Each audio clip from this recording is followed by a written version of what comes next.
শরীয়তপুর মহল্লায় করিম নামের এক লোক তার স্ত্রী ও সন্তানকে নিয়ে বাস করতেন। করিমের আর্থিক অবস্থা তেমন একটা ভালো ছিল না। তিনি একজন সাধারণ শ্রমিক হিসেবে কাজ করতেন আর তার স্ত্রী বাড়িতে হাঁস মুরগি পালন করতেন।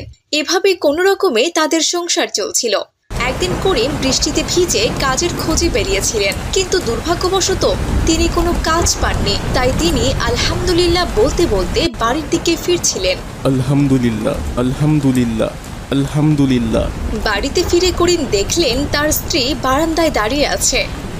আসসালামু আলাইকুম। কি ব্যাপার হালিমা, তুমি বাইরে দাঁড়িয়ে আছো কেন? ওয়ালাইকুম আসসালাম। আসলে আমি তোমার আসার জন্য অপেক্ষা করছিলাম। ঘরে যে কোনো বাজার নেই, এখনো রান্না হয়নি। মেয়েটা পড়তে বসেছে, এখন পর্যন্ত দুপুরে খাবারটাকে দিতে পারিনি। আমি তো আমার দিক থেকে কম চেষ্টা করছি না, কি যে করি কিছুই বুঝে উঠতে পারছি না। যাই হোক, বিপদে মাথা ঠান্ডা করে কাজ করতে হয়।